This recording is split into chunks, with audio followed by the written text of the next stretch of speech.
Hola y bienvenidos a Cierra el libro al salir, un podcast de literatura en el que hablan los libros, las personas que los escriben y también las personas que los leen. Yo soy Fernando Vicente y por suerte para el universo en su armonía cósmica no estoy solo en este programa, sino que me acompaña la poeta ubicua Ana Vidal. ¿Qué tal, Ana?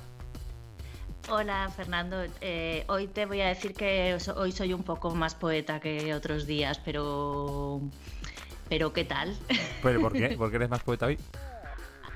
Porque me apetece.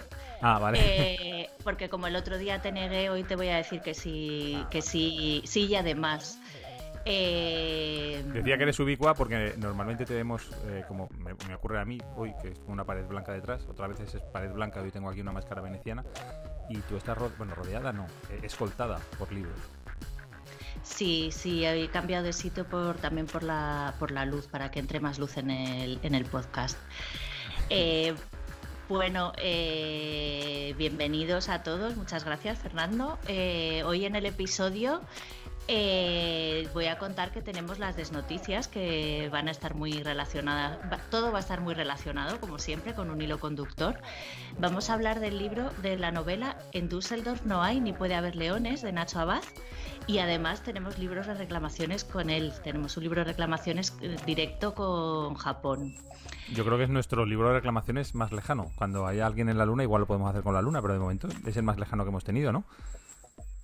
O con Marte, ¿no? ¿Tú no te vas a Marte? Sí, yo voy a aterrizar en Marte pues más mira, o menos en unos días. Si quieres te hago un libro de reclamaciones.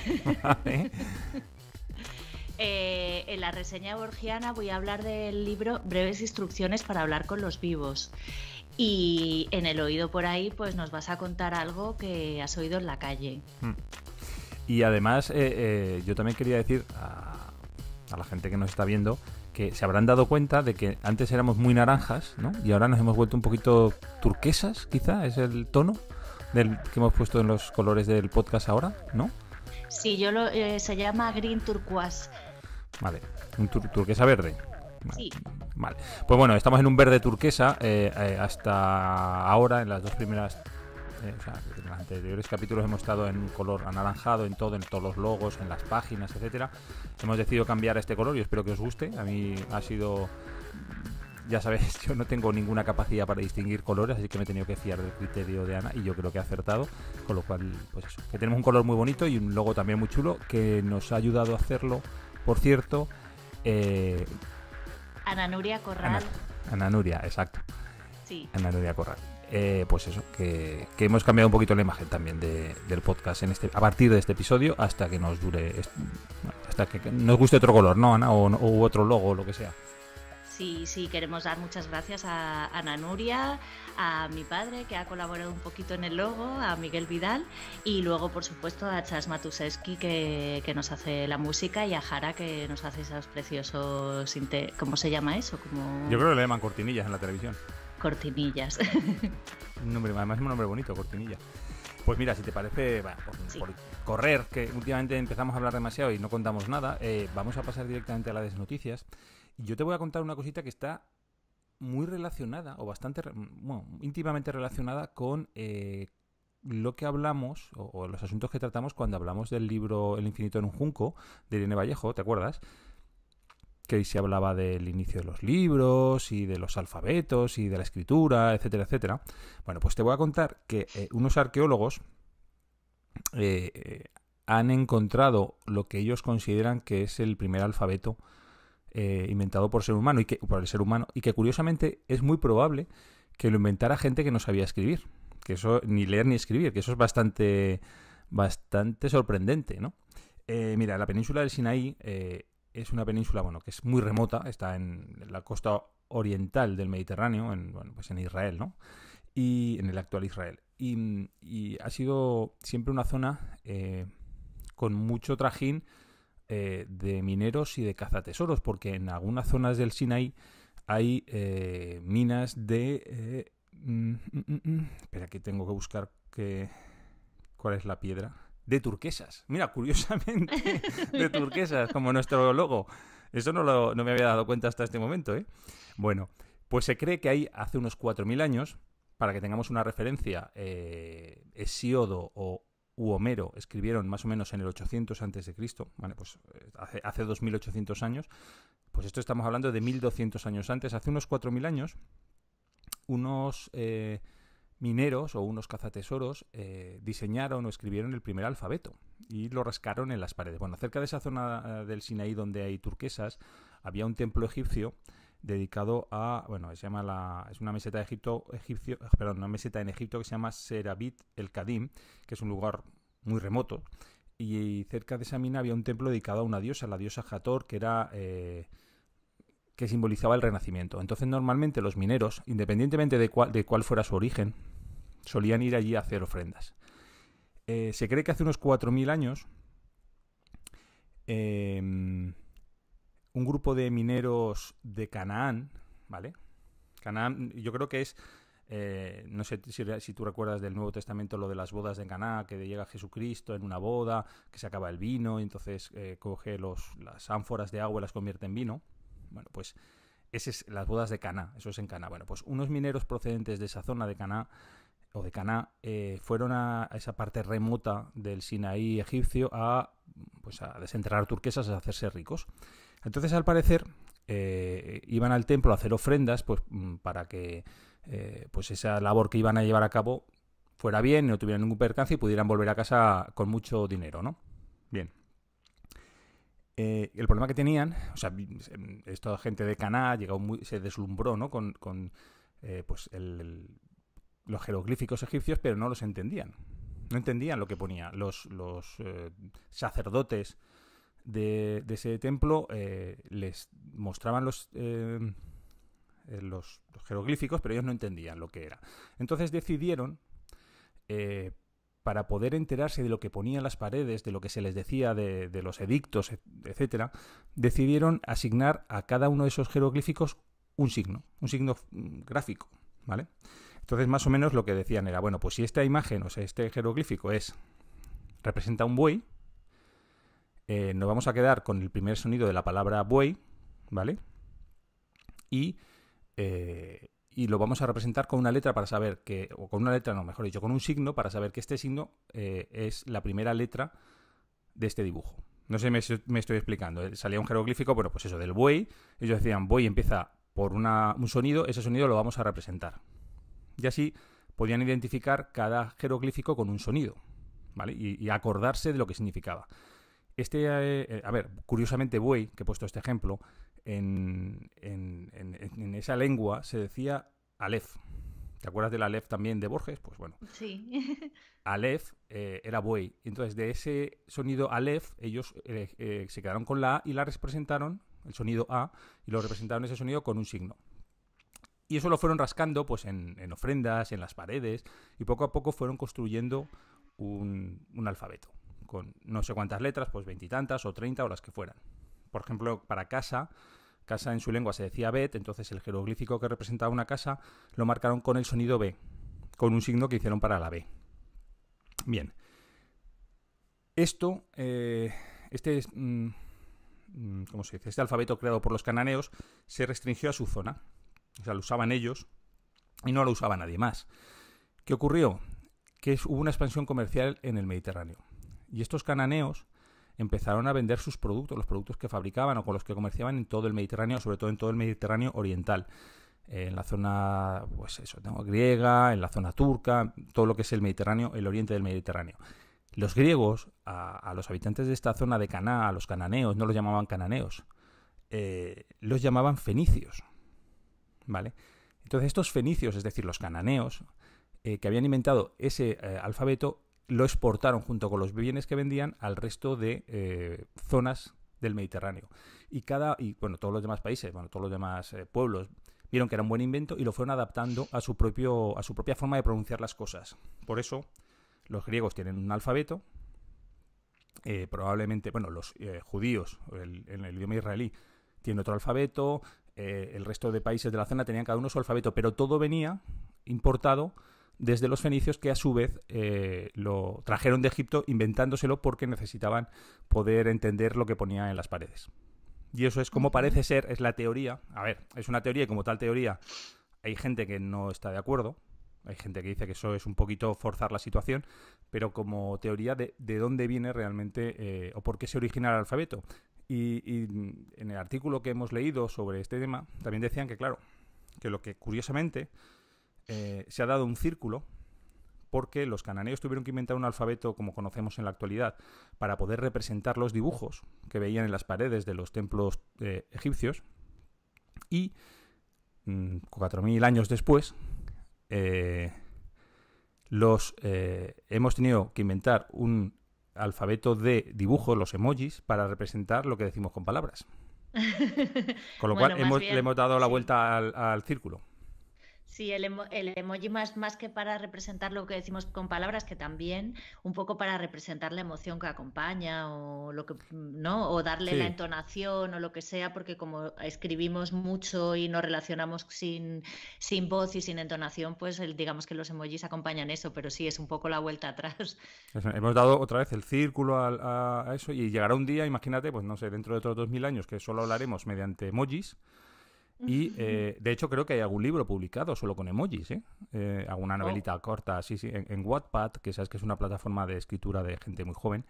Hay algún libro escrito solamente mediante emojis. Imagino que ese idioma al final será el que hablemos todos, y dentro de 2.000 años alguien tendrá que volver a inventar un alfabeto para traducir a signos convencionales lo que decimos mediante emojis.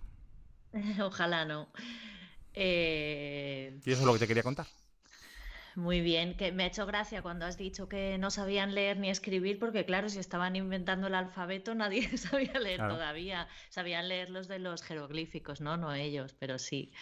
En el libro del Infinito en un Junco hablaban de un hombre que había inventado un alfabeto, ¿verdad? Sí, También. él habla, Irene Vallejo lo que dice es que probablemente, pero Irene Vallejo exactamente lo que dice es que el alfabeto griego eh, hay muchas probabilidades de que sea invento de una sola persona que conoció el alfabeto que usaban los fenicios, porque eso sí que lo dice, que usaban los fenicios, que eran los grandes comerciantes de la antigüedad, para llevar las cuentas de sus barcos, de lo que vendían, de lo que no vendían, de los bienes que transportaban, y que probablemente adaptó y completó ese alfabeto que usaban los fenicios. Que al final desapareció. Ajá. Yo entiendo que ese alfabeto ha desaparecido, no sé si ha quedado muestras escritas de ese alfabeto, pero pues eso, que el alfabeto actual, el que usamos nosotros, que viene derivado del griego, y el griego original, fue una adaptación y una manera de completar el original fenicio, que son estos cananeos, que es lo que te he comentado, parece ser que fue una necesidad de los mineros, de los cazafortunas, de sus antepasados. Muy bien. Voy a seguir si te parece. Sí, sí, cuéntame algo tú, Ana. Te digo que me fascina la antropología en general. Bueno, yo te voy a hablar de grandes historias que nos creímos, pero estaban firmadas por un impostor. Hay un montón de historias de estas, de periodistas que se inventaban las noticias sí, ¿no? Creo que eran más o menos todos Sí, periodistas pero bueno, hay un montón, pero yo voy a contar solo dos para abreviar, pero se pueden encontrar fácilmente en Internet. La primera que voy a contar es de Janet Cook, la falsa premio Pulitzer, que sin embargo se merecía el Nobel. El fraude consistió en que en 1980 en la ciudad de Washington, con su alcalde a la cabeza, se movilizó para encontrar a un niño de 8 años que era adicto a la heroína. En el Washington Post, que era como el faro de la democracia estadounidense, por la cobertura que había dado en el caso del Watergate y de los papeles del Pentágono, publicó en portada un artículo de esta periodista, Janet Cook, titulado El mundo de Jimmy. Y se contaba pues la historia de un pequeño heroinómano que había sido iniciado en el mundo de las drogas a los 5 años por el amante de su madre. El artículo fue galardonado con el premio Pulitzer y ujú. finalmente Cook tuvo que reconocer que el niño había sido una invención. ¿Cómo se descubrió? Pues el texto de Janet Cook causó tanto impacto que la policía local se puso a buscar al niño, se pusieron todos de acuerdo para buscar al niño y cuanto más avanzaban en sus pesquisas, más claro les quedaba que había muchos Jimmys, pero ninguno era ese exactamente Sí, que sí, ella había sobre el que ella había escrito, ¿no? Yo espero que hicieran algo con estos Jimmys, la verdad. sí, no, ya que hayan Eh, encontrado algún Jimmy, ¿verdad? Que por lo menos les sí. mejorarás en la vida. Sí, y la autora, como sintió como el cerco se estrechaba cada vez más, acabó reconociendo que todo había sido una invención y le retiraron el Pulitzer. El suceso generó una enorme polémica en la que incluso participó García Márquez, y lo que nos queda por ver, ¿no? Con estas polémicas, pero bueno, participó García Márquez, que en un artículo publicado en El País declaró: es injusto que le hayan dado el Pulitzer, pero también lo es que no le den el Nobel de Literatura. Yo me imagino que la historia estaba suficientemente bien contada como para ser muy creíble y que fuera un historión. Bueno, yo imagino que si es una periodista que trabaja en el Washington Post, has dicho, ¿verdad? Que trabaja en el Sí, Washington Post, a los cuales se le supone un cierto nivel ya, no son juntaletras, sería capaz de escribir un historión. Lo que pasa es que, claro, un niño de 8 años adicto a la heroína, que muchas veces, que seguro que hay muchos casos, y seguro que probablemente ella está contando la historia de algo que había oído o había visto sin llegar a profundizar. O sea, que todos los detalles se los inventó. Pero, ostras, es llevar la historia al extremo, es hacer una historia para ganar el Pulitzer, ¿eh? O sea, para buscar el premio, directamente.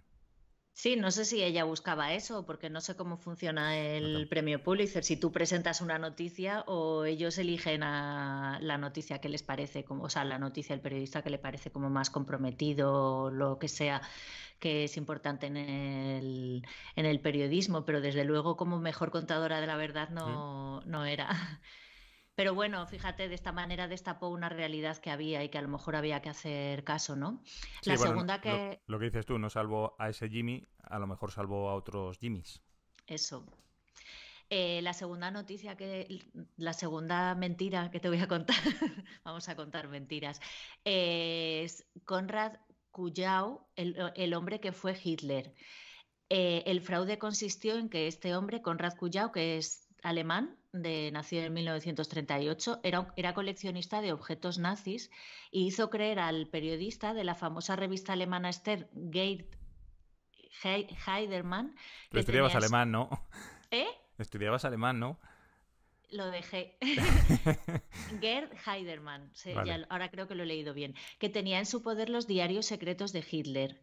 El Stern, el periódico, ofreció 5 millones de dólares por ellos y los publicó. Los mejores especialistas en el nazismo los dieron como válidos hasta el extremo de incluir extractos en sus obras, y los historiadores más prestigiosos hablaban de refundar las teorías sobre Hitler y la ascensión del Tercer Reich. Se descubrió porque los diarios, además de detalles políticos, ofrecían retazos inauditos de la vida privada de Hitler, como que tenía mal aliento, flatulencias y que Eva Braun se quejaba por ello. Estos detalles que hicieron que algunos arquearan las cejas, y tras un par de ediciones se desveló el engaño, elaborado bastante torpemente, ya que Kuhau ni siquiera se había molestado en utilizar un papel y una tinta adecuada. Tanto Heidermann, que fue acusado por estafa por quedarse con el dinero, como Cujau, ingresaron en prisión. Yo Pero recuerdo, yo recuerdo, sí, pero nada, yo eso recuerdo haberlo leído en España. No sé qué revista fue, ahora estoy dudando si fue Tiempo, quizá Interview, le pega Interview, que compraron la edición o sea, en España de los diarios y que estuvieron mucho tiempo con el tema de los diarios. fíjate, pues hasta que se descubrió. Me parece súper curioso esta parte de que ya hablaban de refundar las teorías sobre Hitler y la ascensión del Tercer Reich, de qué manera, mediante la ficción, te podrías inventar unas teorías o fundar no sé, una política o unas ideas políticas, ¿no? O sea, que de dónde viene la verdad. La Sí, verdad es mentira. la verdad es mentira siempre.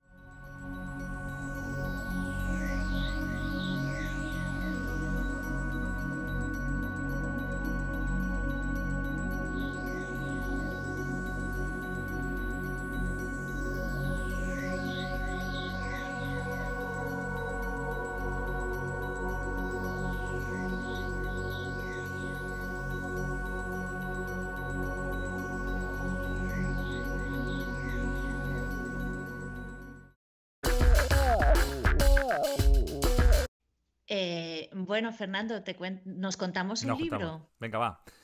Por cierto, el libro que nos Mira, vamos a contar antes de que Bueno, sí, no, preséntalo. lo voy a mostrar Es que primero. yo también lo tengo, por eso. ¿Y te has fijado, Fernando, que el color del libro, que es turquesa, es Sí, un sí. poco más claro que nuestro nuevo logo, Mm, pero tiene también que ver con las minas de donde se hizo el alfabeto, las sí, minas sí, de sí. Canaán. ¿Quién era turquesa? Eh, pues este libro de Ignacio Abad, o Nacho Abad, como se le conoce en las redes, es un libro, la verdad es que muy bonito, Sí. de Mr. Griffin, de la editorial Mr. Griffin. Creo que la colección se llama Miss Danvers o al revés. Creo que sí, que la editorial es Mr. Griffin. Y Mr. Griffin es la Eh, editorial, sí. sí, pues cuéntame qué significa el título, que a mí que yo no lo había leído todavía estaba pendiente de preguntárselo a Nacho, pero me lo vas a contar tú. La verdad es que cuando Ana y yo nos pusimos a leer este libro, y claro, tiene un título que es, bueno, en Düsseldorf no hay ni puede haber leones. Yo apostaba que el título era porque Nacho Abad es leonés. Y era alguna especie de juego privado, como pues que a lo mejor quería haber ido a vivir en Düsseldorf y al final no ha podido ir a vivir allí, o no lo sé. Yo pensaba que era algo así. Y luego nos hemos dado cuenta, buscando por internet, que no, que se refiere, es una frase o es un aforismo, un pensamiento de Rafael Sánchez Ferlosio, que dice concretamente: la aparición de un león en Düsseldorf es un error del león. Nunca... a ver, es un error del león, porque hay un principio que establece que en Düsseldorf no hay ni puede haber leones. No sea santo de qué, Sánchez Ferlosio hablaba de la aparición de leones en Düsseldorf. A lo mejor era un tema sobre la literatura, sobre lo que podía pasar y no pasar en la literatura, no lo sé. Pero vamos, viene de esa frase de Rafael Sánchez Ferlosio, ¿no? Que aparece que un león allá en Düsseldorf es un error del león, porque allí no puede haber leones. Y de ahí viene el origen de ese libro. Ajá. Pero yo estoy convencido que esto es, aunque sea el título, que aquí hay un chiste privado que todavía no sabemos. Bueno, Yago Ferreiro y Nacho Abad son los dos leoneses. Pero bueno, estamos hablando de Nacho Abad, que nació en 1980 en León y ahora vive en Japón. No estoy segura de que viva en Tokio. Yo creo que sí que vive en Tokio, Creo sí. que dijo que vivía en Tokio, ¿no? Ujú. Bueno, que dijo no, que dirá, porque como No, y luego le aparte, hacemos un libro de reclamaciones, luego hablaremos con él. en la brevísima reseña biográfica del libro, porque son tres, vamos, nada, Sí. son tres líneas, sí que dice que vive en Tokio, ¿eh? Hmm. Y encima escribía cada semana, como decía, en el Diario de León, que también tiene como su Mm. gracia con el título del libro. Bueno, esta novela habla de algo bastante que hemos ya tratado antes, de la mentira y la ficción periodística, los dobles y la propia identidad. Sí, además o sea, es un libro turquesa sobre mentiras, que van a ser los dos temas Sí. de aquí, ¿no? De nuestro programa de hoy. Sí que, además es que están, pues eso, es que es básicamente el tema, o sea, la mentira, los periodistas que mienten, el hecho de que tú puedas tener una persona, un doble tuyo, ¿no? O que exista un doble tuyo y si realmente tú existes o no existes, ¿no? Esos son los temas que están todo el rato en la novela. Sí, sí. Además, está muy bien documentada, es una novela bastante periodística en la que aparecen Ujú, muchos hechos reales ocurridos en la historia en Bosnia, en Japón, en el Muro de Berlín. Habla de diferentes ujú. cosas En que, Sarajevo que también. En Madrid, en Sarajevo. sí, sí, y bueno, pues eso, hay muchas cosas que son verdad en esta novela, incluso cosas que dice el personaje que también hemos sabido después que son verdad, ¿no? Porque cómo construimos los personajes en la ficción, los construimos a partir de cosas que son verdad. Nos inventamos unas cosas y otras no, y otras las basamos en la realidad, en nuestras propias experiencias, en anécdotas que nos han gustado, ¿no? Sí, creamos, Sacamos. sí, creamos un personaje que es mentira a partir de verdades.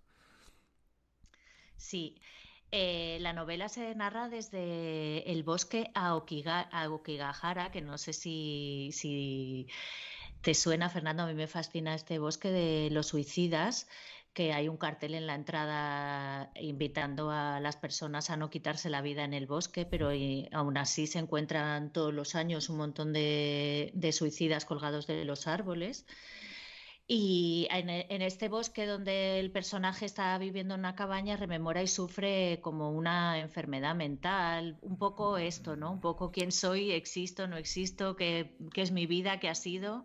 Sí, Habla quizá de... el término enfermedad mental, a lo mejor, porque esto lo he escrito Sí, yo, quizás es un poquito exagerado. No es tanto una enfermedad mental, sino una, no sé cómo decirlo, ¿no? Pues un comerse una mucho la época, cabeza, ¿no? Una época un mal momento. Sí, un poco irse la cabeza durante algunos meses, se supone. Sí, sí, no, no tiene exactamente una enfermedad mental, sino eso, está pasando por una crisis y habla de su vida en Madrid como periodista, de cómo conoció a su mujer, de por qué viajó a Japón y de cómo la vida allí se le va deshaciendo, ¿no? Se le Sí, va rompiendo. se le va rompiendo, exacto, sí. Y de hecho, creo recordar que el libro acaba precisamente también allí, en el bosque. O sea, bueno, el libro se narra desde el bosque, lo cuenta estando en el bosque, pero viaja hacia atrás, viaja hacia adelante, cuenta las cosas de un sitio, mete ficción periodística, ficción no, mete datos periodísticos a mitad. Es un es un libro complejo y yo imagino a los que sean periodistas les gustará mucho también, a los que hayan estudiado periodismo, porque claro, el protagonista, al igual que el Nacho Abad de verdad, son periodistas freelance. No están directamente pagados por un medio de comunicación, sino que hacen artículos y los publican y los venden, etcétera. Y este protagonista, yo imagino, no sé si Nacho Abad, pero por lo menos el protagonista de la novela, eh, toma dos modelos de periodista, ¿vale? Uno es Kapuczynski, del cual hemos hablado ya otras veces aquí también, ¿verdad? Hmm. Y el otro es bueno, esto es alemán, de hecho me tendría que echar una Hasso Hercha o Asso Hercha, no sé cuál es la pronunciación, Sí, no lo sé tampoco. que es... Creo que Hasso, Hasso Hercha, la J no me acuerdo cómo se dice. vale. Pues bueno, toma dos modelos periodísticos. Kapuczynski, el polaco, digamos, el prototipo de periodista comprometido con la verdad, con los lugares a los que visita, con conocer las personas que son protagonistas de las historias, ¿vale? Es el super periodista, ¿no? Que si hubiera un premio Nobel de los periodistas probablemente llevaría el nombre de Kapuczynski. Y el otro modelo al cual está haciendo referencia durante toda la novela es el Hasso Hercha que estamos hablando, que fue un famoso falsificador de reportajes y de historias para el periódico alemán o la revista alemana Der Spiegel, ¿no? Que eso es además una historia que me contaste tú a mí, que yo no la conocía, por si la Mm. quieres contar un poquito por encima. Bueno, aquí en la novela se cuenta bien, es un poco la idea de la novela, ¿no? Un periodista que en vez de hacer los reportajes se queda en casa y los escribe documentándose, pero claro, inventándose entrevistas, inventándose viajes, inventándose que está en lugares en los que no está y que tiene un papel importante incluso en el lugar en el que no está, ¿no? Eso es lo que hizo Uh -huh. este periodista. Perdona que te corrija, pero Nacho Abad, el escritor de este libro, de esta novela, no es periodista. Ah, Lo que vale. pasa es que escribía columnas en el Diario de León, pero como escritor. Vale, perdón. Pues el protagonista de su novela sí, y lo como decía, toma esos dos... O tiene delante esos dos modelos. El periodista honrado, digamos, y el periodista tramposo. ¿A qué modelo va a seguir o cómo se va a desarrollar? Tampoco vamos a contar, porque si no empezamos a contar demasiadas cosas de la novela, pero tiene esas dos referencias, por lo que estábamos hablando antes, has hablado tú, mejor dicho, en las desnoticias de inventarse las noticias y de inventarse las historias. Bueno, pues sale mucho eso, ¿vale? Y además, no sé, pues es una novela bastante compleja, ¿no? Porque tiene como muchas cosas, tiene muchas historias. No es una historia lineal tampoco, ¿no? No, es que es complicado hablar de esta novela precisamente por eso, porque tiene muchas historias dentro, es como ni siquiera como una muñeca rusa, porque las historias se van como enredando unas en otras. Por ejemplo, es muy importante en la historia el Hotel Holiday Inn de Sarajevo, donde ocurrieron varias cosas, donde estuvo el padre de su mujer en plena guerra yugoslava, en el que se encontró también Hasso Hercha, cuando le avisan de que de explicaciones de los reportajes falsos, también donde murió donde se sacó una foto un francotirador serbio en la guerra de los Balcanes también. Y como que hay una foto en la azotea del Holiday Inn, un par de fotos que se entremezclan Uh -huh. en la historia, ¿no? Y es todo, Luego también está lo del tema del muro de Berlín, un excavador que estaba haciendo un túnel para pasar de un lado a otro, para pasar gente de un lado a otro. No sé si me dejo cosas porque, No, bueno, yo creo que los sitios sí, básicamente son esos, son Madrid, Tokio, sí, Sarajevo y Berlín. O sea, son sí. las cuatro referencias de esta novela. Sí, yo he estado mirando un poco la estructura del libro que te preguntaba a ver si tú te pregunté ayer a ver si Ujú. tú habías entendido un poco la estructura, porque tiene como cuatro partes, un prefacio, tres partes y luego un epílogo, ¿no? Y, y luego en el prefacio, en el epílogo no, pero las otras partes están como numeradas y en cada parte como que te va contando una parte, una historia o algo así, pero yo creo que es una novela que luego no podrías contar linealmente, como has Sí. comentado, ¿no? Que es muy difícil. Hay que leerla, porque realmente te atrapa. Bueno, a mí me atrapó cuando la leí, ¿no? Pero luego es difícil como recordarla también, o Ujú. sea, Sí, sí, es verdad. Es una novela que puedes contar cuál es el tema, como lo estamos haciendo ahora, pero no podrías contar cuál es la trama exactamente, porque viaja a muchos sitios, va adelante, va hacia atrás.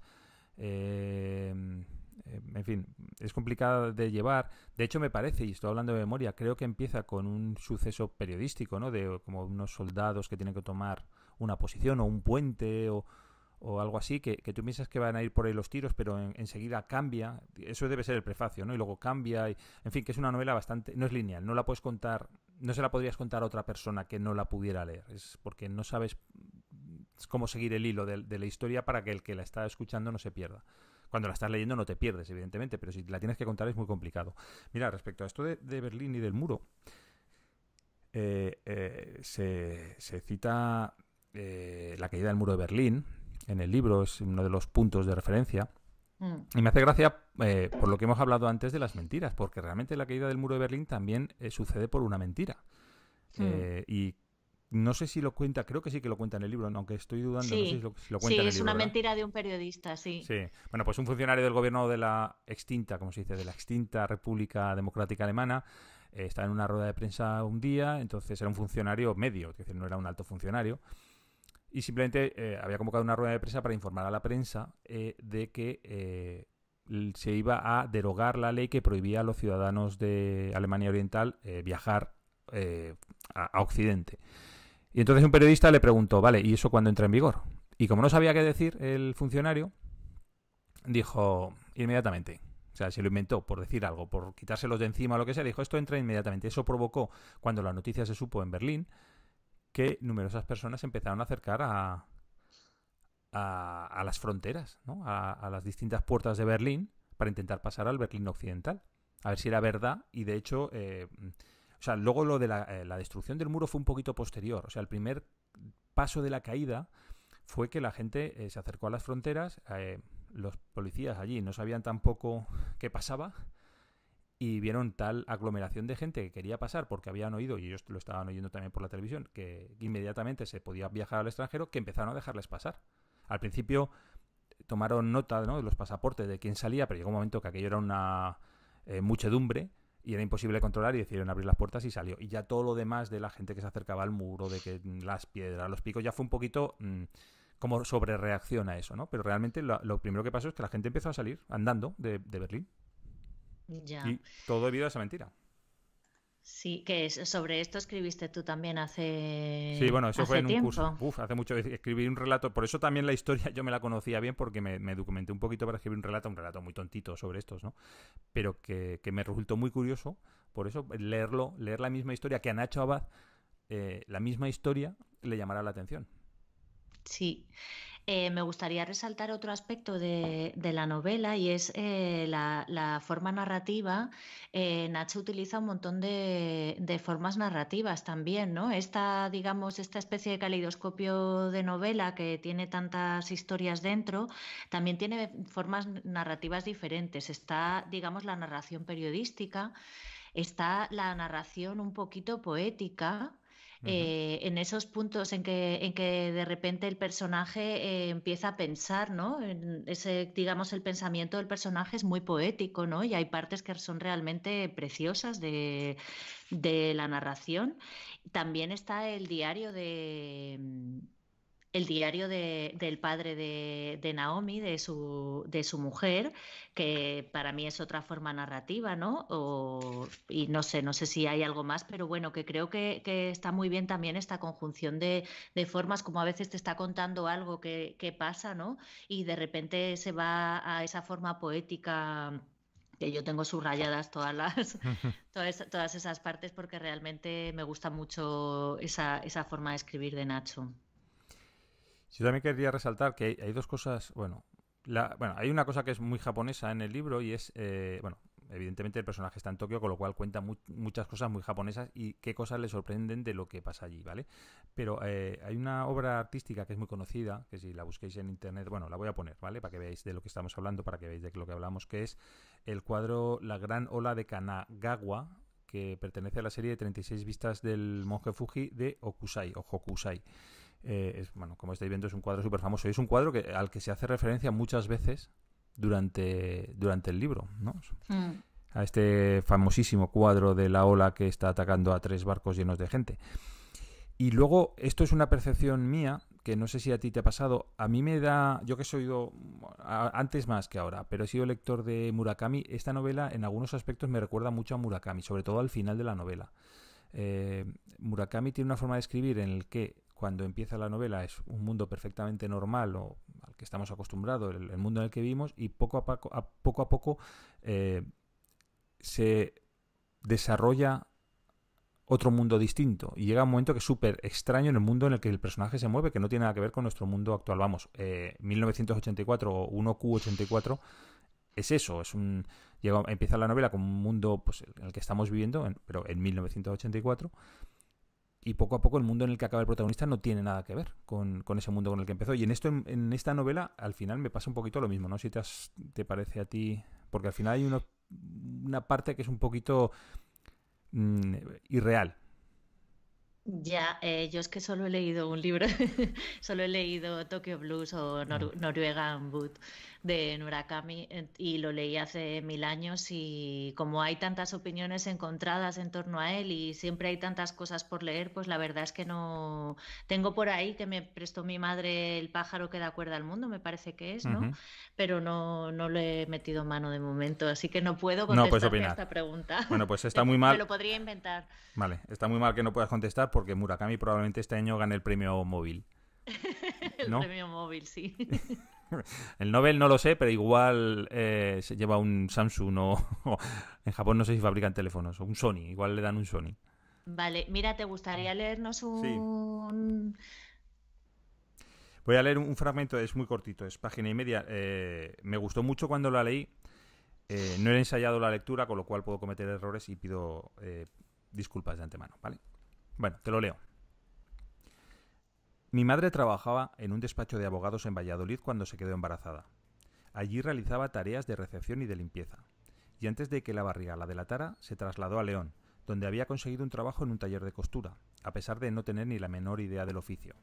Nunca supe quién fue mi padre. Cuando se lo preguntaba, respondía que un señor importante. Si le insistía, cambiaba de tema. Aún así, mi padre, o más bien su ausencia, se convirtió en la figura más influyente de mi infancia. En aquella ciudad burguesa y fría era infrecuente que un niño no conociera a su padre, lo que inspiró rumores de todo tipo, algunos imaginativos, otros absurdos, todos dolorosos. El más aceptado sostenía que mi padre abandonó a mi madre porque ella era pobre. Tenía lógica, porque ¿quién puede amar a una persona pobre? Pasé mi infancia reprochándole en secreto a mi madre su pobreza. Cuando llegaba el invierno, todos los años subíamos a un autobús que nos llevaba a las afueras. Bajábamos en la última parada. En ese punto terminaba la calzada y lo que continuaba era un camino embarrado que conducía a un polígono industrial que parecía abandonado. El autobús se veía obligado a maniobrar en un descampado para dar la vuelta. Sus enormes ruedas patinaban en las balsas de lodo como gorrinos de goma en un lodazal. Luego desaparecía y aquello se convertía en el lugar más solitario del mundo. Mi madre me cogía de la mano y me guiaba entre las piedras y los charcos, hasta llegar a una de las naves, la única que parecía abierta. En el interior los gitanos vendían calzado. Había miles de zapatos en enormes jaulas de hierro. Ella cogía varios pares que me obligaba a probar hasta que encontraba unos de mi talla. Yo odiaba aquellos remaches dorados y aquellas suelas tan negras que manchaban las manos al tocarlas. Y también su olor a vaca muerta, a vejez y humedad. Y sobre todo, odiaba a aquellos gitanos sin dientes con los que mi madre arreglaba el precio. ¿Por qué teníamos que comprar zapatos de gente pobre a gente pobre? ¿Por qué no podíamos ir a las tiendas de los ricos comerciantes del centro, donde mis compañeros de colegio compraban sus preciosas zapatillas deportivas? Suelas blancas y piel blanca con la silueta de Michael Jordan en la lengüeta. Al día siguiente intentaba disimular con los bajos de mis pantalones el espanto de mis zapatos, pero no había nada que hacer. Volví a casa derrotado por el monstruo terrible de la pobreza, y mi madre, tras una jornada agotadora, con la espalda molida por la postura a la que le obligaba la máquina de coser, me preparaba la cena. Y yo la perdonaba, y la quería porque tenía que quererla. ¿Quién iba a amar a una persona pobre sino yo?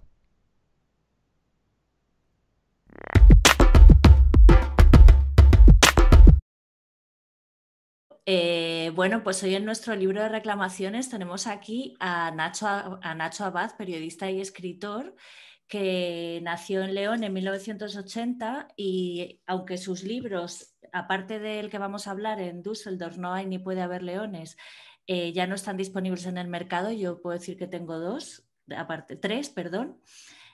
Colaboraba en la prensa, esperamos que pronto vuelva a colaborar. Y nada más, vamos a hacerle la entrevista y bueno, la entrevista ya voy a recordar que la hace el propio libro. Las preguntas que le vamos a plantear están sacadas del libro que lo voy a enseñar. Tenemos aquí, aunque va a parecer del revés, pero nosotros lo hemos tratado de leer al derecho, aunque no sé si hay un derecho o un revés en este libro. Hola Nacho, muchísimas gracias por concedernos esta entrevista, por concederle a tu libro esta entrevista. Bueno, muchas gracias a vosotros por invitarme, que nunca me he entrevistado un libro y bueno, siempre cuando estás escribiendo siempre estás pensando en las preguntas, en que es más importante hacer preguntas que respuestas, ¿no? Escribir, pero nunca había pensado que hasta este punto, ¿no? Hasta que las propias preguntas se me pueden volver en contra. Sí. Así que bueno, es una iniciativa muy chula, muy bonita. Pues empiezo. ¿Quién es usted? Nacho Abad. Como tú has dicho, que dijiste antes que era periodista, yo no soy periodista, no he sido periodista nunca, y lo que he hecho es trabajar colaborar en prensa durante algunos años, pero ni me considero periodista y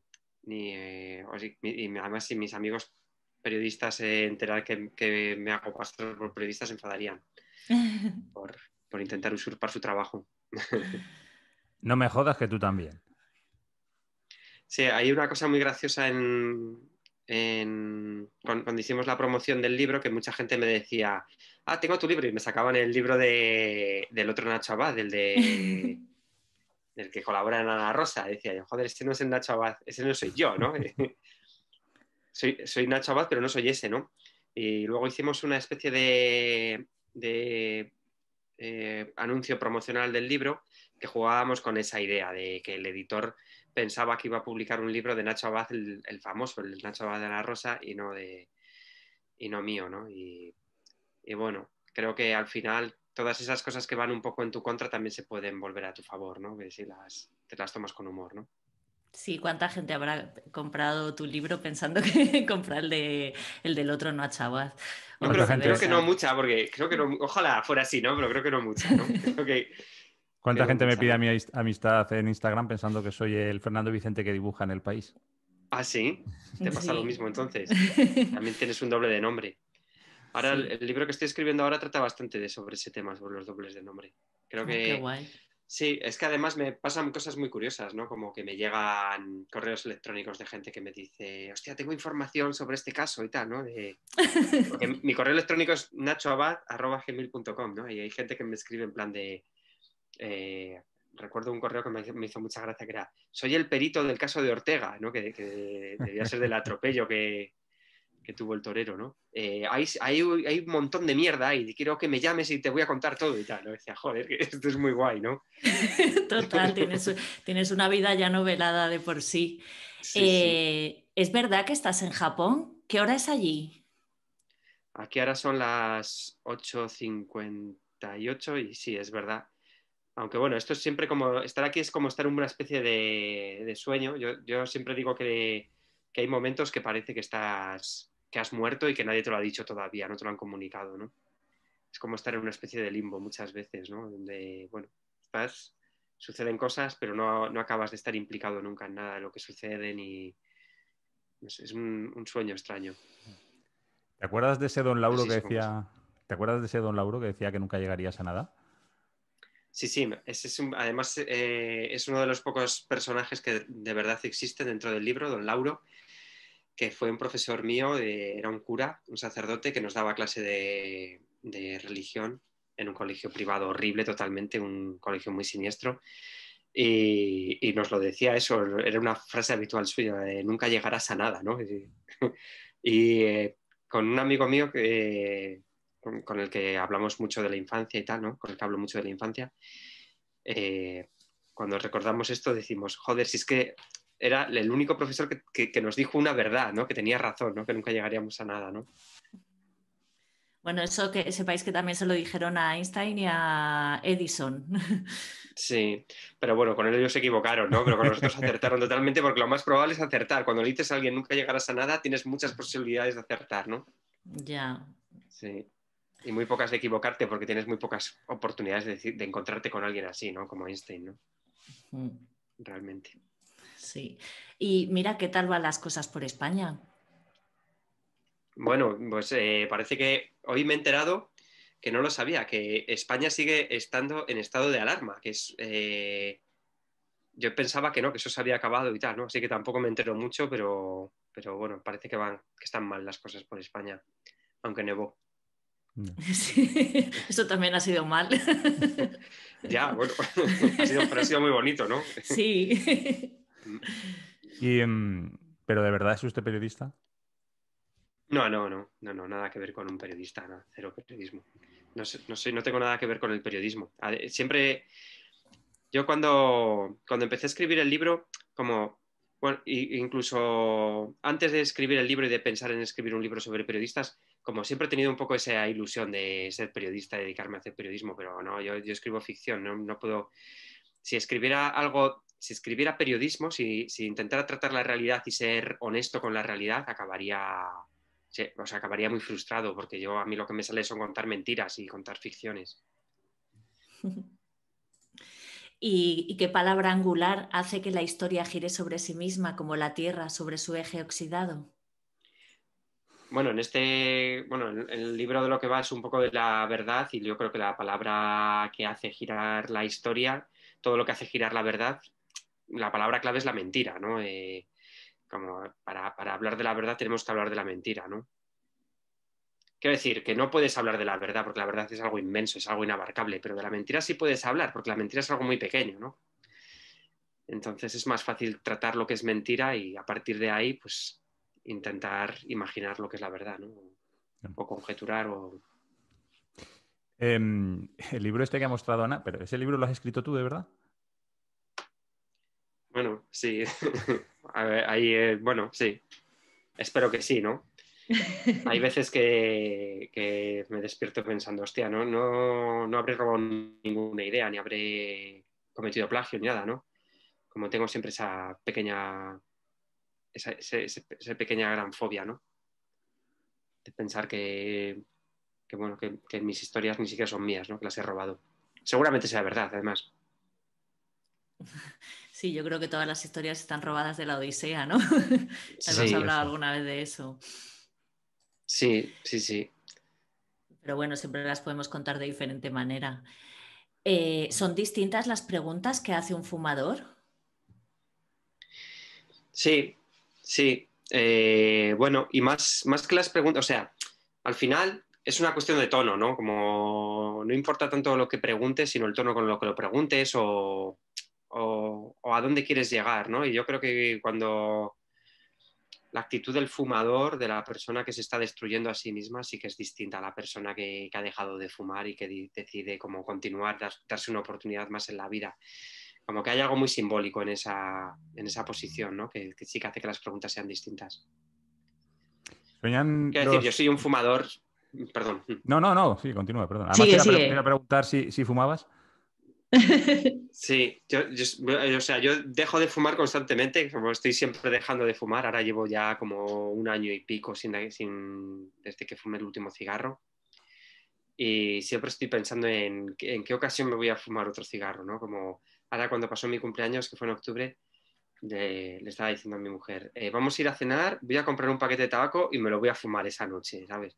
Al final no lo hice, ¿no? Pero como que siempre estoy ahí pensando como a ver en qué oportunidad tengo en la vida para volver a fumar, ¿no?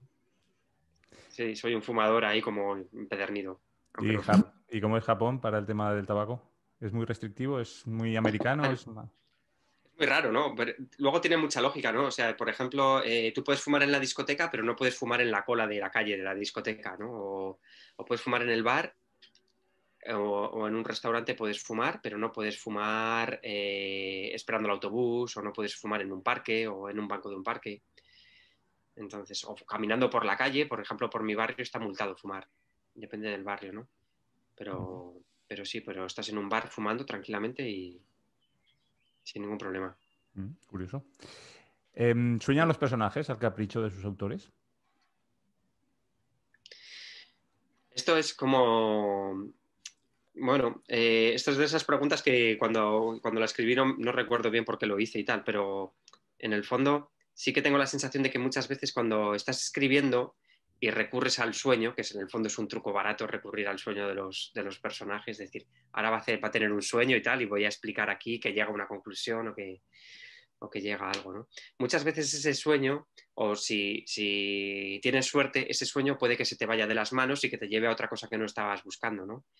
Entonces, como ahí puede haber una clave que es algo que te ocurre, que te puede ocurrir a ti mismo como escritor, que puedes estar escribiendo y soñar con tu libro y encontrar una respuesta de ese libro, ¿no? Eh, por ejemplo, encontrar que a mí me pasó que el final, que una de las cosas que ocurre al final del libro, como no acababa de encajarme dentro de la historia y al final no era un sueño, ¿no? Pero era como estaba muy cansado, me tiré en la cama, empecé a pensar y justo en ese momento de que estás ahí como medio imaginando lo que vas a soñar, se me ocurrió que cómo podía encajar esa historia, ¿no? Entonces creo que el sueño a veces te hace ahí como regalos y tal, ¿no? Te trae cosas muy guays, ¿no? ¿Puedes dudar de si has matado o no a alguien? Sí, sí, bueno, y más ahora con el coronavirus, ¿no? Que creo que cualquiera podemos haber matado a alguien, ¿no?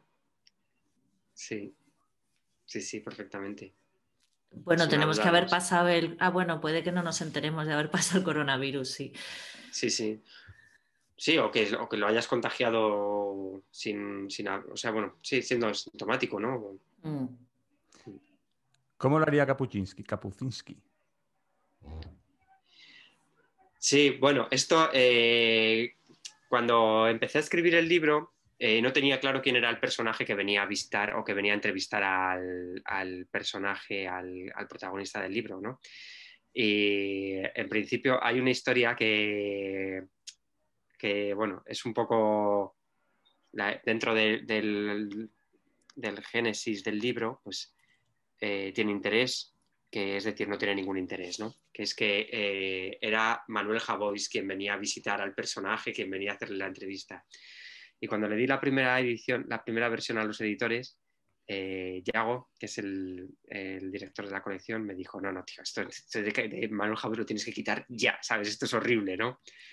Y entonces empecé a pensar quién podía ser el personaje y tiene que ver con esto que os decía de que siempre he tenido la ilusión de ser periodista, que yo siempre he tenido la ilusión de ser periodista porque para mí el periodismo era ser Kapuczynski, ¿no? Que es un tío que está viajando constantemente, está viviendo aventuras, está al borde de la muerte, le tirotean, le secuestran, le pasan mil cosas y tal, ¿no? Y el tío sigue escribiendo crónicas y sigue entregando artículos, ¿no? Y para mí eso es ser periodista, ¿no? No el tío que está ahí escribiendo, yo qué sé, fake news en OK Diario, ¿no? Sino un tío así, ¿no? Que está jugándose la vida, ¿no? O sea, no sé, no el tío que está contando chistes de Irene Montero en El Mundo, ¿no? Sino todo lo contrario, ¿no? Un tío que se está arriesgando por contar la verdad, ¿no? y, no sé de dónde quería llegar con esto. Quiero llegar a que, bueno, que Kapuczynski, ¿cómo lo haría? Pues Kapuczynski lo haría bien. Kapuczynski contaría la verdad, ¿no? Y contaría una historia que merece la pena ser contada, ¿no? O sea, no se salvaría su culo, ¿no? Sino que lo arriesgaría, que es la diferencia que hay entre un periodista y pues el personaje de mi libro, por ejemplo, ¿no? ¿Aún te quedan balas alojadas en el cuerpo? Sí, no, a mí nunca me han disparado, pero sí, esta pregunta viene porque uno de los personajes, ¿no? Y esa es una historia que es real, ¿no? Que a uno de los asesinos, de los mayores asesinos de la guerra de Yugoslavia, lo mataron al final en Madrid, sus propios compañeros, y cuando le estaban triturando el cuerpo, la sierra, con una sierra eléctrica, la sierra, pues la hoja de la sierra se rompió porque encontró una bala que tenía de la guerra de Yugoslavia en el cuerpo, ¿no? Y esa historia es real. O sea, que no todo lo que se cuenta en el libro son mentiras, ¿no? Hay muchas cosas que son verdad. Bueno, y a pesar de que hay alguna verdad, ¿sabes por qué dejaron de creerte? Sí, porque mentía. es lo que les responden, ¿no?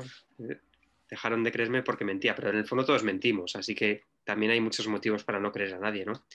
La cuestión es por qué nos seguimos creyendo entre nosotros, ¿no? ¿Por qué seguimos confiando en la gente, ¿no? ¿Y una mentira justifica dejar de creer a alguien que ha dicho siempre la verdad? Es decir, porque esto es una cosa que no sé si en España pasa mucho, en Estados Unidos parece como muy típico, ¿no? El que, que te desacredita, lo último que has hecho desacredita todo lo que has hecho anteriormente. Ya, sí, sí, sí. Y bueno, y aquí en Japón, no te digo, ¿no? Es muchísimo más, está muchísimo más marcado eso, ¿no? Yo creo que hay mentiras que, por ejemplo, que mienta un político, yo creo que no está mal del todo. O sea, a mí no me parece mal cuando a un político se le reprocha que mienta en campaña, pues a mí que un político mienta en campaña me parece bien, ¿no? O que un diplomático mienta, por ejemplo, me parece bien que un diplomático mienta o que mienta un psiquiatra. Creo que son profesiones en las que hay que mentir. O que un escritor mienta, ¿no? Pero bueno, que te mienta, pues no sé, o que te mienta el médico, que te diga, bueno, no es grave, ¿no? Estás perfectamente, ¿no? Cuando te quedan 3 meses de vida, pues incluso me parece bonito, ¿no? Que te quiera... Que el tío, pues no sé, comprometa su palabra para no hundirte, ¿no? Pero claro, que te mienta, por ejemplo, tu novia, pues...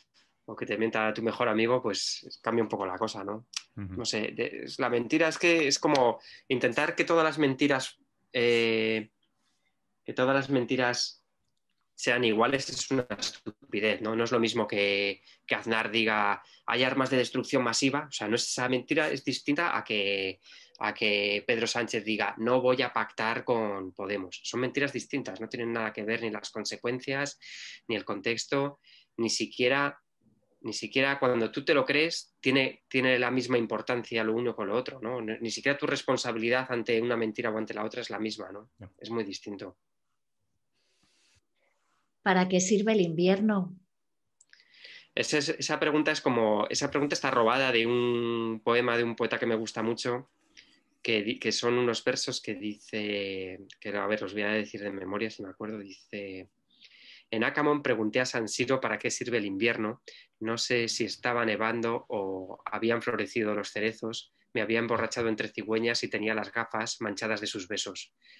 Y bueno, la pregunta como me gusta mucho y siempre me ha parecido que quería robarla y utilizarla para algo, ¿no? Para un título de algo, y me parece que es como un buen título, ¿para qué sirve el invierno?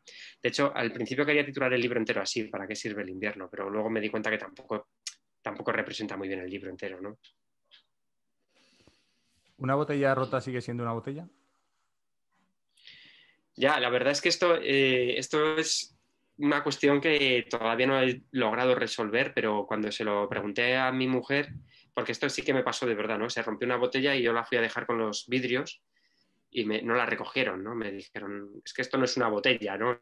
Es una botella, ¿no? Estos son cristales rotos, ¿no? Tienes que dejarlo el día que se recogen los cristales rotos. Y la verdad es que cuando se lo dije a mi mujer me dijo, pues yo la verdad es que no creo que sea una botella, yo creo que son cristales rotos, creo que tienes razón, ¿no? Y para mí, pues era como algo como un shock muy grande, ¿no? Porque para mí sigue siendo una botella, ¿no? Aunque esté rota, es una botella rota, pero es una botella, ¿no? Pero claro, ya no cumple la función de botella, ¿no? Pero sí que para mí igual carga más o sea, tiene más carga el pasado de esa botella, ¿no? Por ejemplo, el muro de Berlín sigue siendo un muro. Claro. Es como, pues bueno, pues no es un muro, ¿no? Pero tú vas allí y ves el muro, ¿no? Y vamos a ver el muro y tal, ¿no? Pero bueno, no, no lo sé. No lo sé, pero sí que es una pregunta que sirve mucho para explorar vías filosóficas o maneras de contemplar el mundo, de la realidad, ¿no? Y esta otra creo que también. ¿Para qué sirve el amor? Mm, Ya, bueno, ¿para qué sirve el amor?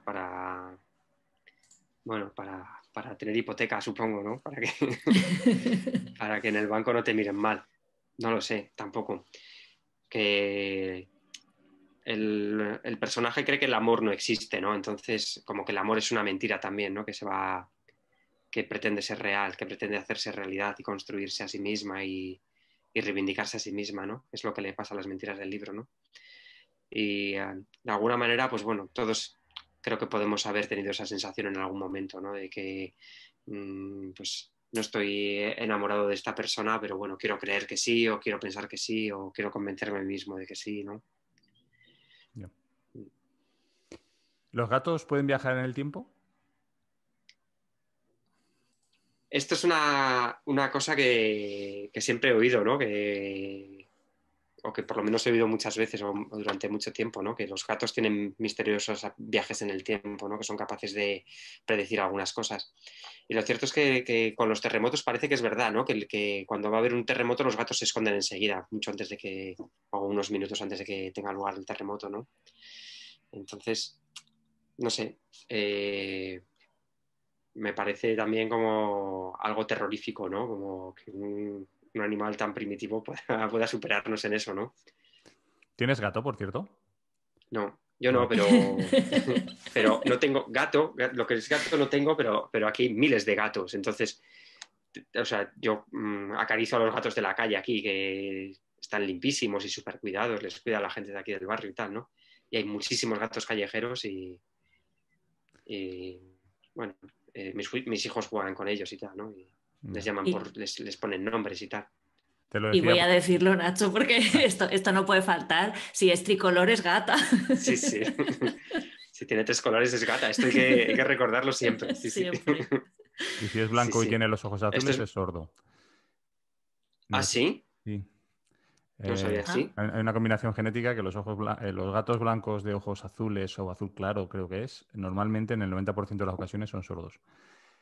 Joder. Em, no, yo decía lo del gato porque si tienes gato, si notas algo raro ahora, dínoslo, que vamos con 8 horas de diferencia y nos da margen a Ah, vale. hacer algo. Intenta salvarnos. Yo también he viajado en el tiempo como los gatos. total. ¿Qué valor tiene nuestra memoria si todo lo que hemos oído a lo largo de nuestra vida es mentira? Bueno, la propia memoria ya en sí, o sea, la manera que tenemos de recordar es como mintiéndonos a nosotros mismos, ¿no?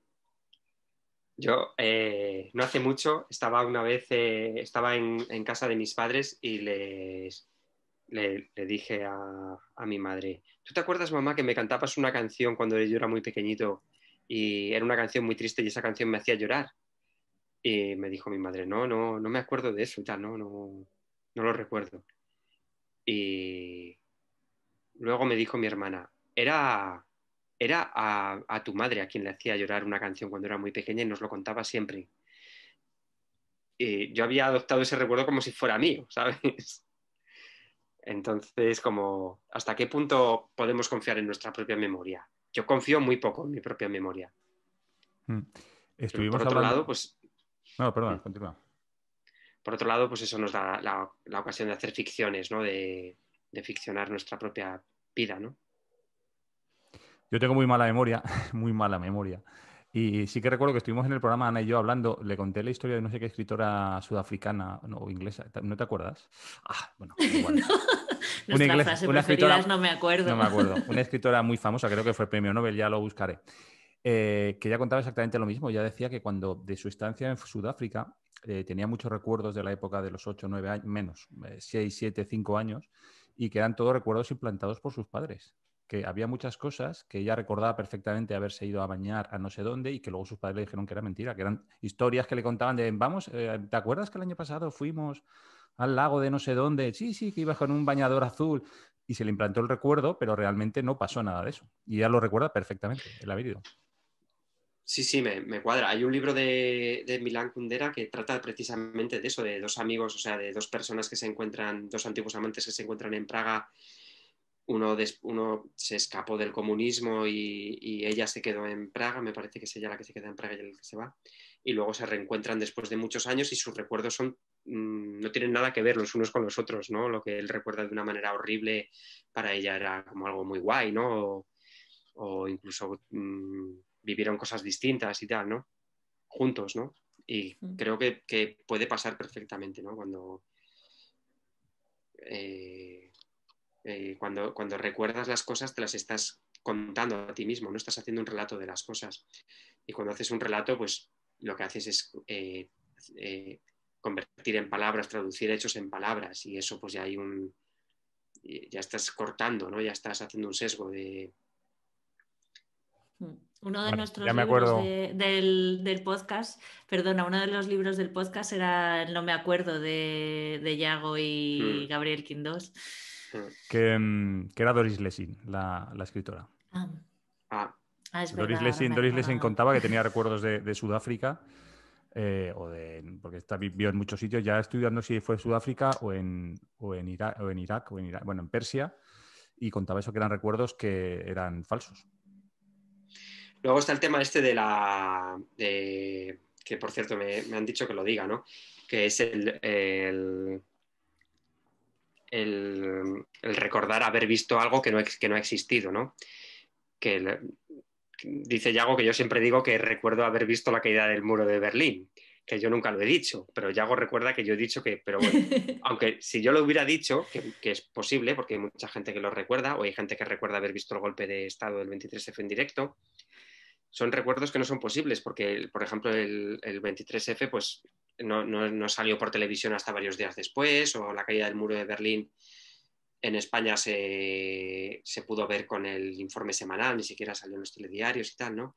O el libro este de 1004 también habla del viaje espacial que salió por los aires, ¿no? Que la gente recordaba también haberlo visto en directo y tampoco fue posible porque no se retransmitió en directo y tal, ¿no?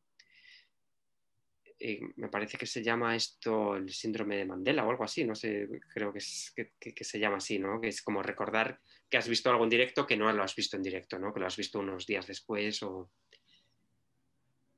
También está el Pechos fuera de Afrodita A, que es un recuerdo inventado por muchísima Generacional. gente. O sea, sí, mucha gente recuerda a Afrodita A diciendo pechos fuera o tetas fuera, da igual, y jamás lo dijo. Lo que pasa es que ¿Así? como Mazinger decía puños fuera, tú a lo mejor no viste Mazinger Z, pero como No. Mazinger Z era puños fuera y Afrodita lo que le salían eran las tetas, yo me imagino que luego jugábamos a ser Mazinger Z y Afrodita y lo decíamos en nuestros juegos o algo así. O sea, hay como muchas explicaciones de ese hecho, pero hay una generación que ha oído algo que jamás salió en la serie. No, oye, pero Curioso. eso es en general y pasa mucho. En Hamlet, todo el mundo representa la imagen de Hamlet con una calavera en la mano diciendo ser o no ser, pero es que esas palabras, esa escena no corresponde a la escena de cuando coge la calavera de su criado. O sea, no tiene nada que ver. Hemos mezclado dos escenas que realmente en la representación jamás se dan juntas.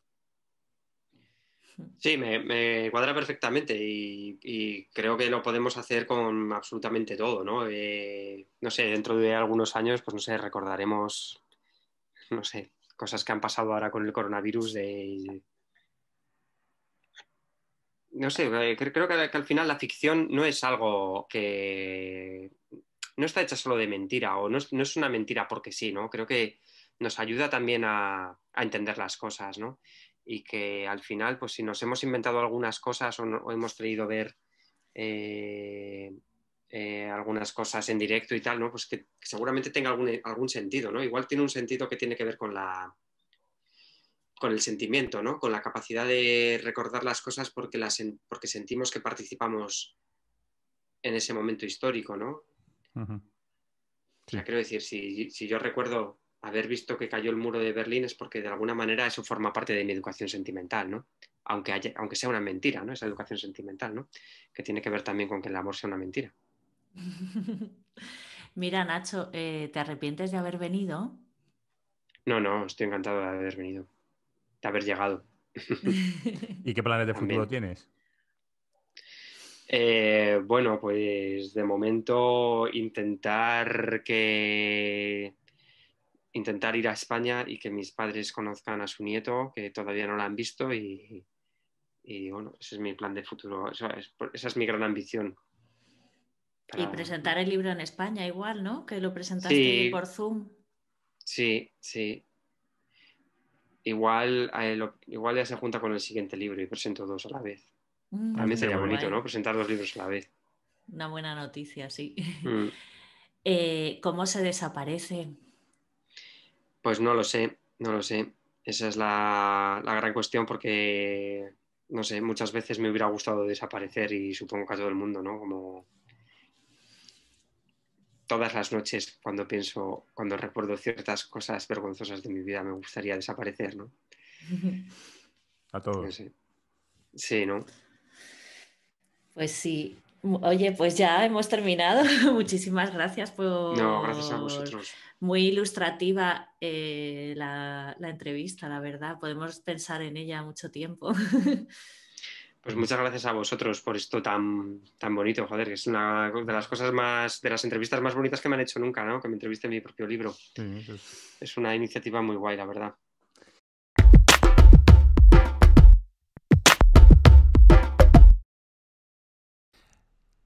A ver, Ana, ¿tienes algún libro que me quieras reseñar? ¿Alguna reseña borgiana que me quieras hacer? Sí, te voy a hablar de un libro muy interesante. Bueno, me ha parecido muy interesante porque no había encontrado una literatura así. Es literatura post-mortem de alguna manera. O sea, no es una literatura no es un libro para las personas que estamos vivas, sino para las personas muertas, aunque hay que leérselo antes. Pero bueno, ahora te lo explico. Sí, no estás hablando Se, de un libro póstumo, ¿no? De alguien. No es un libro póstumo. No, estaría, No. eso me encantaría encontrarlo también. Un libro que se haya escrito después de muerto Ah, sería, vamos, fascinante. Pero no, es como al revés, es como vale. para léase después de morir, pero tampoco. Bueno, breves instrucciones para hablar con los vivos de Fuencisla Valcárcel. Fuencisla Valcárcel, que nació en Asturias en 1935 y murió en Rhode Island en el año 2007, fue filósofa y científica y totalmente desconocida como muchas otras mujeres de su época y casi de la nuestra. Hace poco ha habido una cosa, no sé si has tenido noticia, lo de Matilda, ¿no? Un proyecto como para recuperar a científicas que no desconocidas totalmente, que Ujú. han hecho grandes progresos para la ciencia, pero que se las han ninguneado pues a lo largo del tiempo, ¿no? Pues esta fue otra de estas mujeres ninguneadas, como digo, fue profesora de filosofía en las universidades de Oviedo y Rhode Island. Rhode, Rhode Rhode Island. Island. Hmm. Como profesora de filosofía se dedicó a estudiar el tema de la muerte y el duelo y a investigar fenómenos paranormales, bueno, como profesora, como estudiosa, como tal, desde la universidad. Esto le llevó más tarde a trabajar en Rhode Island en la organización Metascience Foundation, que fue una organización que, además de investigación de fenómenos paranormales, creó una máquina, Spiricom, para escuchar a los muertos. ¿Vale? Hay varias experiencias en este sentido. Ella en sus estudios filosóficos habla de dos temas básicos. Por un lado, el estado límbico, que es donde se supone que van los muertos en un primer estadio o nivel, y la necesidad que tienen de comunicarse en ese momento, ¿no? Como a veces las personas que se mueren y se van a ese estado límbico necesitan decir algo que se quedó sin decir o hacer algo que Ujú. se quedó sin hacer. Y ese, digamos que parece ser el fundamento no sé si todos iremos al estado límbico o solo los que se nos queden temas pendientes. Eso no me ha quedado claro. Y luego, por otro lado, la necesidad, la querencia de los vivos de comunicarse con las personas que han muerto, ¿no? Porque, por un lado, el muerto puede querer decirnos algo, pero nosotros no es que nos quedan muchas cosas por decir. Ella estudió como que no hay un idioma común, ni una necesidad, ni un interés común. Digamos que cuando te mueres, como que tus necesidades son otras. Ujú. Y quizá la necesidad que tienes de comunicar algo no tiene nada que ver con la que tienen los vivos, ¿no? Y a ver, que no me pierda, es que es Sí, un es poco complejo, complicado. es un tema Sí, complejo, sí. es un tema complejo principalmente porque estamos vivos y yo no soy capaz de entender cómo es ese otro lado, ¿no? Ujú. Puedo pensar también, no sé, hay cosas que más o menos has podido leer o lo que sea sobre el hecho de el otro lado, ¿no? Pero como no lo hemos vivido, pues son cosas que podemos creer o no, que no Ya. son seguras, todo esto, porque nadie ha vuelto para contárnoslo. O sí. Bueno, y entonces ella destaca que los ejercicios de comunicación que se han hecho con los muertos hasta ahora partían de comunicarse con ellos desde aquí. O sea, yo tengo esa querencia o esa necesidad de hablar con los muertos. Por ejemplo, menciona el libro de los muertos egipcio, que le da instrucciones a los muertos para el más allá, pero estaba escrito por gente que estaba viva, aunque es posible que ya se comunicaran entonces con los muertos, porque hay, por ejemplo, unos sortilegios en el libro de los muertos. ¿Sabes lo que es el Sí. libro de los muertos? Que eran unas inscripciones que había en las tumbas y en las pirámides egipcias y todo esto para como instrucciones, y había unos sortilegios que es posible que abrieran alguna llave o algo, pero bueno, tampoco te puedo decir. Luego, por ejemplo, Thomas Alva Edison inventó en el siglo XIX un teléfono para comunicarse con el más allá. Pero ¿cómo llevas el teléfono al otro lado? O sea, tú creas tu teléfono aquí, pero ¿cómo pones el auricular al otro lado? Y si en el más allá molesta el tono de las llamadas, Sí. la filósofa realmente habla de esto en un tono y cómico, y medita acerca de la importancia de que sean los muertos quienes se comuniquen con nosotros o quienes puedan volver a este lado. Curiosamente, la madre de Fuencisla murió cuando ella era adolescente, y a ella se le quedaron muchas cosas por decirle a su madre y por preguntarle, pero la madre era parca en palabras y se preguntaba, ¿ella me hubiera respondido? ¿Era eso de lo que mi madre hubiera querido hablar?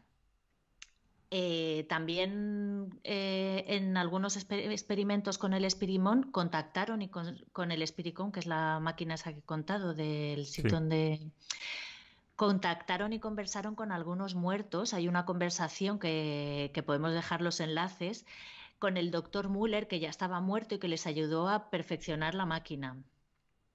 Yo lo estaba escuchando y la verdad es que no he entendido nada, pero claro, entre que hablan en otro idioma y que hablan en El otro muerto. idioma y en muerto, sí. Eh, También Tesla investigó sobre no, Tesla grabó conversaciones de muertos, hizo grabaciones y las típicas psicofonías, creo que las primeras psicofonías las hizo él. Bueno, el libro en cuestión son más o menos 50 páginas, es un libro breve, como decíamos, breves instrucciones. Hay una larga introducción en la que un poco habla de todas estas cosas, y luego tiene 33 instrucciones para los muertos, ¿no? La primera instrucción es que el libro es mejor leerlo vivo para recordarlo cuando te mueres, porque si no sabes de su existencia, pues no te van a ayudar de mucho estas normas. La segunda norma es la voluntad, que no te comuniques si no te apetece comunicarte. Si no tienes nada que decir, es mejor que trasciendas que te quedes aquí solo por el simple hecho de seguir charlando, ¿no? Ujú. Eh, a ver, también, bueno, de todas maneras, sí, otra cosa que comenta es lo del tiempo. Cuando estás muerto también dice que allí no existe el tiempo, y que bueno, que si te quedas ahí en el limbo mucho tiempo, que en realidad puede ser una tarde de domingo, Claro. que no tiene mucha importancia el tiempo que tardas en trascender. Otra de las instrucciones es dejar el libro a la vista en casa por si los fantasmas límbicos quieren echarle un vistazo y aprender estas cosas, por si no le dio tiempo. Imagínate esos libros que nos quedamos sin leer, ¿no? Luego hay otras cosas como cuando traspasas las fronteras, evitar a los guardianes que tratan de impedir las comunicaciones entre ambos planos. Y el hecho mismo de la comunicación, habla también de la comunicación, elegir el momento, el lugar, la temperatura, la luz, no debe ser fácil, ¿eh? Te lo digo. O sea Sí, sí, que no, a mí las instrucciones son breves, pero no son fáciles de seguir, ¿eh? no son nada fáciles de seguir. Y también otra cosa que dice son las cosas que no debes hacer para evitar los males típicos de fantasmas. Volver para vengarse, por ejemplo, que no tiene ningún sentido, más que quizá molestar un poco a los vivos. Que no puedas hablar porque no consigues establecer esa comunicación y hagas una presencia fantasmal sin mensaje. Tratar de poseer a una persona viva para hablar a través de ello, que es una experiencia que parece ser como una mala borrachera. Y luego también hay una instrucción que me ha gustado mucho, que es elegir bien a la persona con la que te vas a comunicar. Porque a lo mejor eliges a una persona con la que no te has podido comunicar cuando estabas vivo. Y con esa persona tampoco te vas a poder comunicar cuando mueres. O sea, las personas que no escuchan a los vivos tampoco escuchan a los muertos. O mucho menos a los muertos, sí. Sí, y bueno, pues todo esto más bien, más que darme luz, o sea, leer todas estas cosas, obviamente el libro no lo he leído sobre él, el libro está descatalogadísimo porque está escrito en los años 80 y bueno, pues no estaría muy bien si hubiera un Del Amazon pasado. de ultratumba. Ah, vale. Pero en estas condiciones, pues no todo el mundo piensa en ese más allá y no tuvo tanto éxito como eso. Pero bueno, a mí me gustaría leerlo, la verdad. Y luego, como curiosidad, te voy a contar que Microsoft, teniendo en cuenta esta necesidad de los vivos de hablar con los muertos, ha patentado una tecnología que recrea a personas muertas a través de los datos tecnológicos que se tienen de ellas. Por ejemplo, podrían coger nuestro podcast para hacer más podcast, hacer podcast eterno. Sí, para seguir haciendo podcast o para conocernos y que si luego yo quiero seguir hablando contigo, pues te recrean y podría tener un chat contigo, pero tú no serías tú serías una copia del tú que eras vivo y sobre todo creo que faltaría evolución, pero bueno, es interesante. Oye, la Pues pregunta esto te cuento. Sí. Vale, que te iba a decir que la pregunta que me surge inmediatamente respecto a este libro es ¿Fuencisla llamó a alguien desde el otro lado? ¿Habló con alguien? No habló con nadie porque ella lo que pensaba... dice si habló con alguien cuando murió. Claro. Pues mira, este dato no lo tengo. Y ella tenía, y de hecho no hace tanto que se ha muerto, a lo mejor todavía 2007, está a tiempo, ¿no? ¿eh? Murió en vale. el año 2007. Es posible que se haya comunicado, pero sinceramente... no se sabe mucho de ella y la familia no ha aportado ese dato, pero si fuera una periodista de estas que se inventan cosas, te podría contar un historión, pero de momento no lo traía pensado. Cíñete a la verdad, como siempre en este podcast.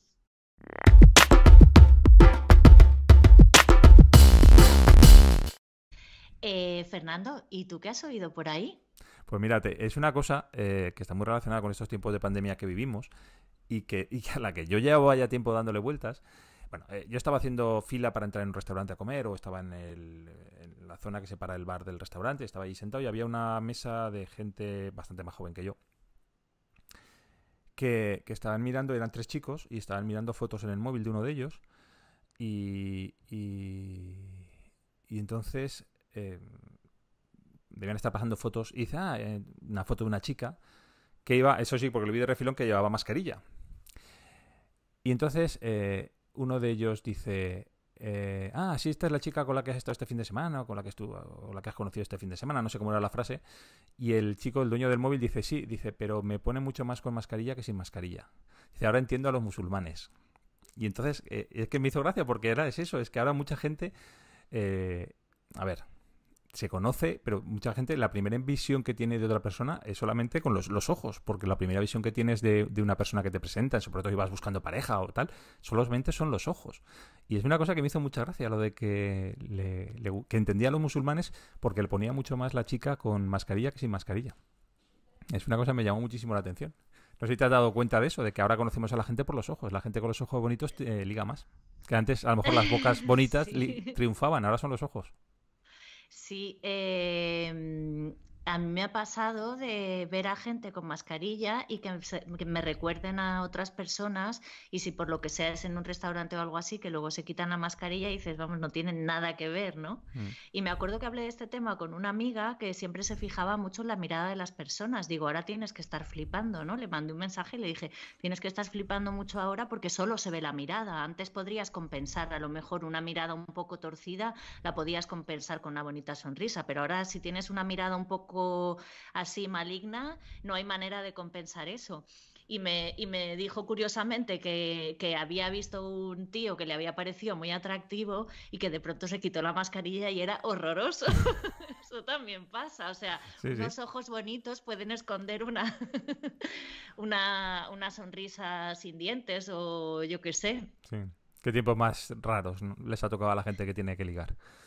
Sí, bueno, yo creo que cuando la gente liga ya se manda fotos sin Sí, mascarilla y ya sí. entonces ves si sí o si no.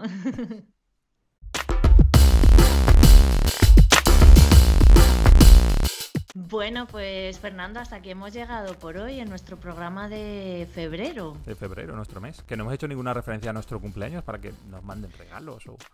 Es verdad, nos podéis mandar libros. Bueno, no pasa nada, tenéis todo el mes para pensaros. El cumpleaños de Fernando es el 22, el mío el 28 de febrero. Pues nada, volvemos a dar las gracias a las personas que han llegado hasta aquí y que han escuchado el programa.